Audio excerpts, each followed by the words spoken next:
رمضان کے 3 عشرے ہیں. عشرہ کہتے ہیں 10 دن کو. پہلا عشرہ رحمت کا ہے، دوسرا مغفرت کا ہے، تیسرا جہنم سے آزادی کا ہے.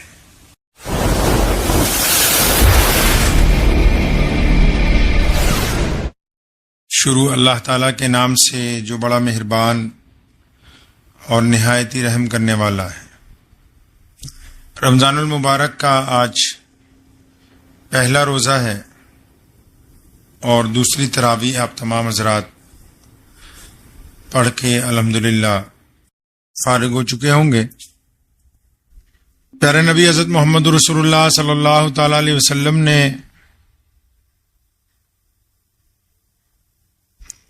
احادیث مبارکہ کے ذریعے ہمیں یہ بتایا ہے کہ رمضان المبارک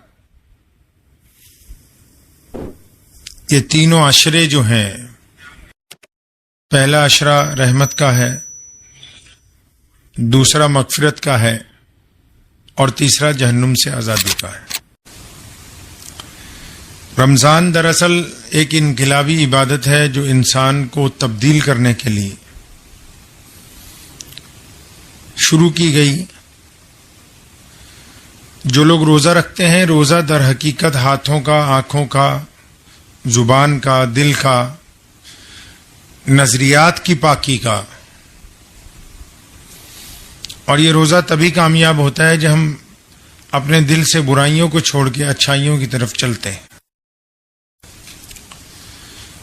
2 چیزوں کی رمضان میں بڑا اہتمام کیا جاتا ہے، ایک سحری کا اور ایک افطاری کا.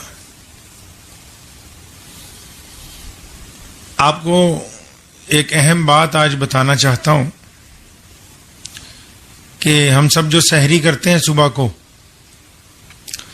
تو یہ سحری اللہ کے پیارے نبی حضرت محمد رسول اللہ صلی اللہ علیہ وسلم کی عطا کردہ ہے. رمضان کی جب ابتدا ہوئی تو اس میں سحری نہیں تھی. دستور یہ تھا کہ افطار کے وقت جب روزہ کھولا جاتا تھا تو جو کچھ بھی کھاتے پیتے تھے، اس کے بعد جب آنکھ لگ جاتی یا آرام کیا جاتا تو جب آنکھ کھلتی تو اگلا روزہ شروع ہو جاتا تھا. ایسا کوئی حکم نہیں تھا کہ آپ افطاری کے بعد نماز سے فارغ ہو کے آرام کریں اور پھر سحری کے وقت اٹھ کے صبح کو کچھ کھائیں پئیں. پہلے ایسا نہیں تھا. اللہ کے نبی صلی اللہ علیہ وسلم کے ایک صحابی ہیں حضرت قیس رضی اللہ تعالیٰ عنہ، مزدوری کرتے ہیں. شدت کی گرمی کے موسم میں شام کو گھر پہنچے، افطار کا بھی انتظام نہیں ہوا تھا، روزہ کھولنے کا وقت ہوا تو انہوں نے پانی کے ساتھ روزہ کھولا. تو اہلیہ کھانا تیار کر رہی تھی، اس دوران میں آنکھ لگ گئی. اب جب آنکھ کھلی تو دوسرا روزہ شروع ہو گیا. بڑے پریشان ہوئے تو یہ واقعہ نبی علیہ الصلوۃ والسلام کو بتایا گیا. تو جو لوگ یہ سمجھتے ہیں کہ سحری ابتدا سے تھی، ایسا نہیں تھا.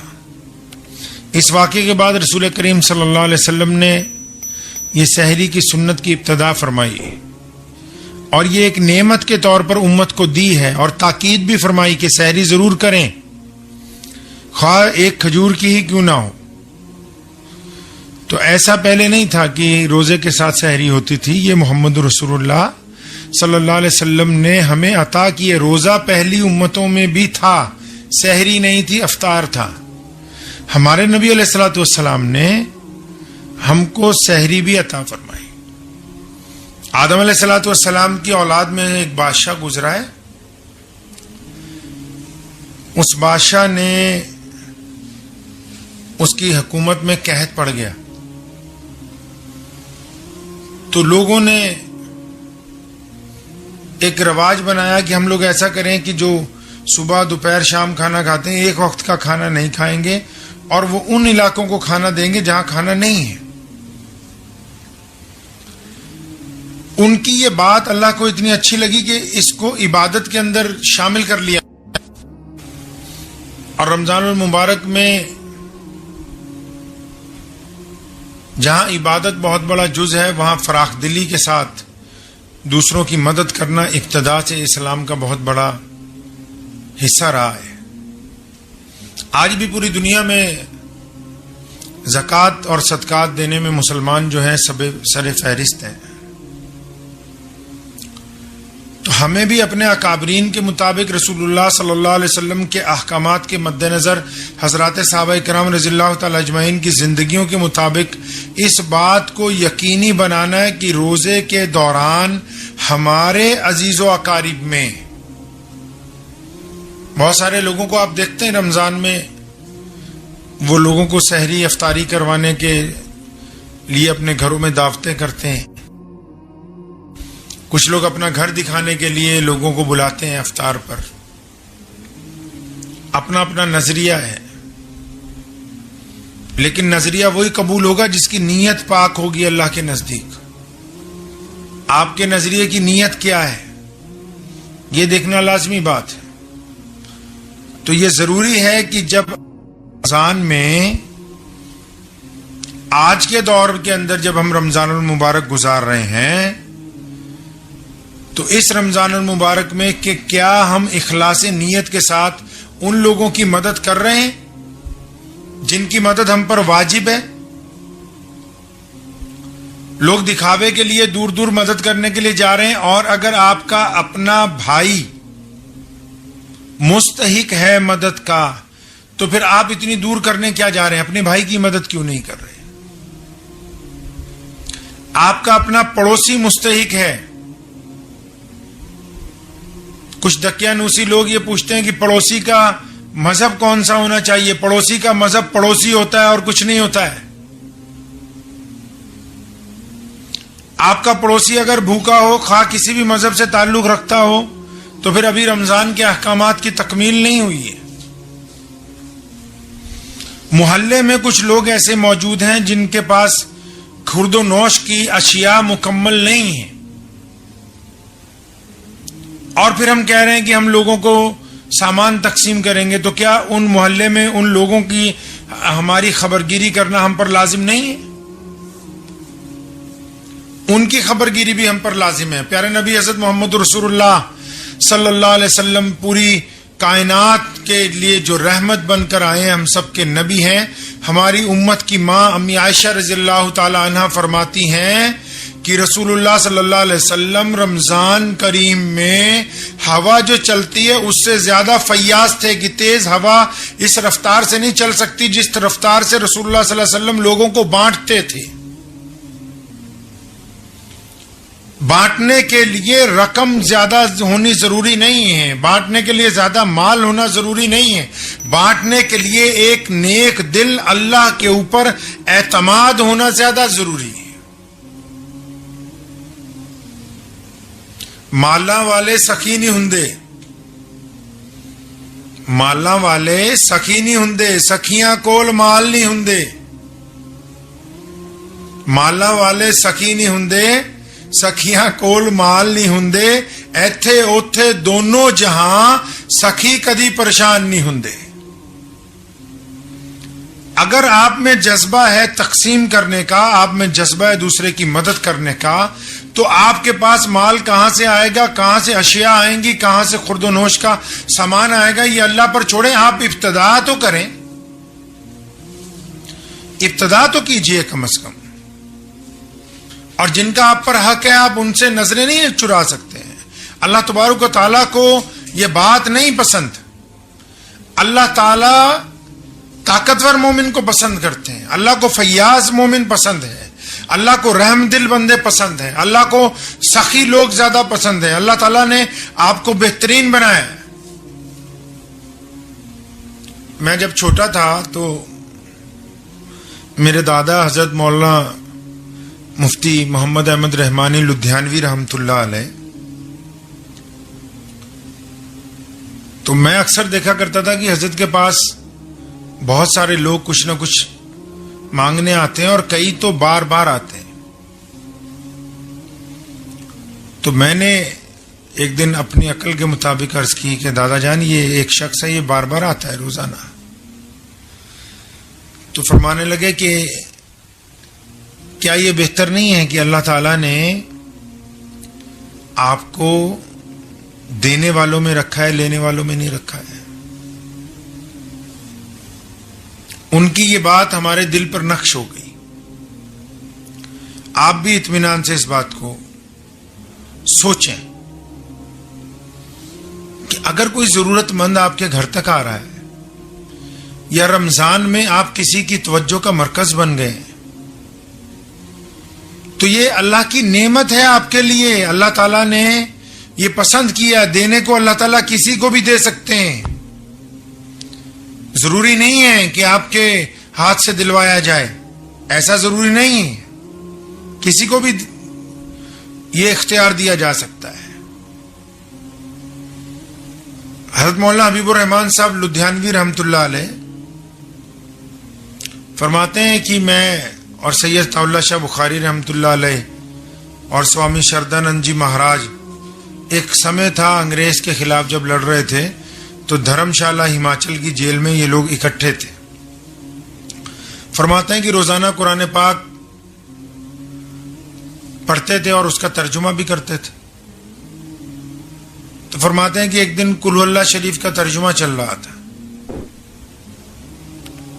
تو شاہ ولی اللہ محدث دہلوی رحمۃ اللہ علیہ نے ایک جگہ اس کے ترجمے میں ساتھ میں لکھا ہے کہ نرادھار ہے، اللہ کی ذات، خدا کی ذات نرادھار ہے۔ تو حضرت فرماتے ہیں کہ ابھی سمجھ نہیں آئی بات کہ اس لفظ کے پورے معنی کیا ہوں گے۔ سید طاء شاہ بخاری رحمۃ اللہ علیہ کو بڑی چاہت اٹھی کہ اس بات کا پتہ لگایا جائے کہ یہ جو لفظ ہے نرادھار اس کے مکمل معنی کیا ہوں گے۔ تو فرماتے ہیں کہ ہم لوگ سوامی جی کے پاس گئے جو اسی جیل کے اندر تھے جب انگریز کے خلاف لڑائی چل رہی تھی۔ تو ان سے پوچھا کہ یہ نرادھار کا مطلب، تو سوامی جی نے بتایا کہ مولانا نرادھار کہتے ہیں کہ پرمیشور جب کسی کے لیے کچھ کرنا چاہے تو بنا کسی آدھار کے یعنی بنا کسی وسیلے کے بھی وہ کر سکتا ہے، اسی کا نام خدا ہے، اسی کو احکم الحاکمین کہا گیا، وہی اللہ ہے، وہ پوری دنیا کا مالک ہے۔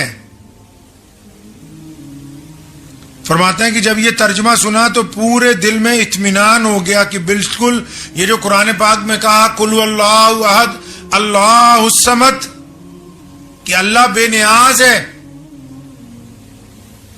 وہ جب کسی کو دینے پہ آئے یا کسی کی مدد کرنے پر آئے وہ نرادھار ہے، بنا کسی کو آدھار بنائے بھی دے سکتا ہے۔ تو دادا ہمارے فرمایا کرتے تھے کہ یہ آپ بہتر نہیں ہے کہ آپ کو اللہ نے دینے والوں میں رکھا ہے، آپ لینے والوں میں نہیں ہیں؟ آپ کو کس نے یہ اختیار دیا کہ اب آپ چھان بین کرتے پھریں؟ نہیں، آپ کو اللہ تبارک و تعالیٰ نے جو عطا کیا ہے، جتنا عطا کیا ہے اپنی ہمت کے مطابق دیتے رہیے۔ آپ اخلاص نیت سے دیتے رہیں گے، اللہ تعالیٰ آپ کی مدد فرماتے رہیں گے، آپ کی عزتوں میں اضافہ ہو جائے گا۔ انسان محاسب نہیں ہے، گنہگار ہے۔ یہ رمضان کا مہینہ اللہ سے معافی مانگنے کا مہینہ ہے، اللہ سے استغفار کرنے کا مہینہ ہے، اپنے گناہوں کو یاد کر کے رونے کا مہینہ ہے، اپنے گناہوں سے توبہ کرنے کا مہینہ ہے، اللہ کو منوانے کا مہینہ ہے۔ رمضان کے 3 عشرے ہیں، عشرہ کہتے ہیں 10 دن کو۔ پہلا عشرہ رحمت کا ہے، دوسرا مغفرت کا ہے، تیسرا جہنم سے آزادی کا ہے۔ تو گھروں میں رہ کے کیا ہم رمضان کا حق ادا کر رہے ہیں؟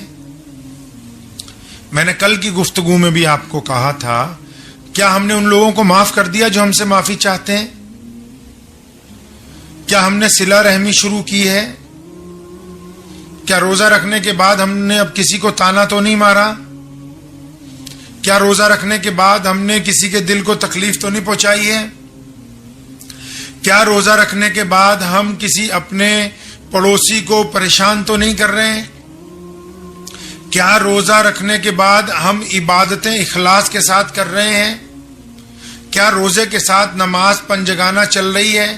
کیا قرآن پاک کی ساتھ میں تلاوت ہو رہی ہے؟ کیا ایک لقمہ اپنے منہ سے اتارنے سے پہلے اپنے پڑوس میں اگر کوئی بھوکا ہے اس تک ہم رزق پہنچا رہے ہیں؟ اپنا محاسبہ ہم کو خود کرنا ہے. سونے رسول محمد رسول اللہ صلی اللہ علیہ وسلم کے جو نواسے ہیں سیدنا امام حسین رضی اللہ تعالی عنہ، ان کو کسی نے پوچھا کہ امام صاحب یہ کیسے پتہ لگائیں کہ ایمان ہمارا اچھا ہے کہ نہیں، ایمان کامل ہو گیا ہے کہ نہیں ہوا، ہم اچھے انسان ہیں کہ نہیں ہیں؟ لوگ تو ہماری ظاہری شکل صورت دیکھ کے کہتے ہیں کہ یہ اچھے ہیں، لیکن اپنے آپ کیسے پتہ لگائیں کہ ہم اچھے ہیں کہ نہیں؟ کوئی ایسا ٹیسٹ بھی تو ہو. حضرت امام حسین نے بڑی خوبصورت بات کہی، فرمایا اگر آپ کی تنہائی پاک ہے تو آپ ایک اچھے انسان ہیں، اور اگر آپ کی تنہائی ناپاک ہے تو آپ ابھی ایک اچھے انسان نہیں بنے. تو آئیے رمضان کے اس پہلے روزے کی دوسری تراویح کی اس رات کو ذرا کچھ دیر اکیلے بیٹھ کے یا اپنے کمرے میں اکیلے آرام کے وقت اپنے بستر پہ آنکھیں بند کر کے ذرا سوچیں کہ ہماری تنہائی کیسی ہے. اگر اس تنہائی میں خدا کا خوف ہے، یہ تنہائی یہ کہتی ہے کہ یار تو نے فلاں کا دل دکھایا تھا معافی مانگ لے، یہ تنہائی یہ کہتی ہے کہ آج کے بعد ماں باپ سے بدتمیزی نہ کرنا، یہ تنہائی یہ کہتی ہے کہ کچھ ہو جائے میں حرام کا لقمہ اپنے حلق سے نہیں اتاروں گا، یہ تنہائی یہ کہتی ہے کہ میں دوسرے کی بہن بیٹی کی عزت کروں گا، یہ تنہائی اگر یہ کہتی ہے کہ میں اپنے بچوں کو نیک انسان بناؤں گا، یہ تنہائی اگر آپ کو اس بات پر آمادہ کرتی ہے کہ میں نے جو پچھلی زندگی میں گناہ کیے واقعی وہ گناہ ہے، مجھے اللہ سے معافی مانگنی ہے، یہ تنہائی اگر پاک ہے تو پھر تو کوئی بات نہیں، اللہ آپ سے راضی ہیں اور آپ اس ٹیسٹ میں پاس آ گئے ہیں، آپ کے لیے خوشی کا موقع ہے.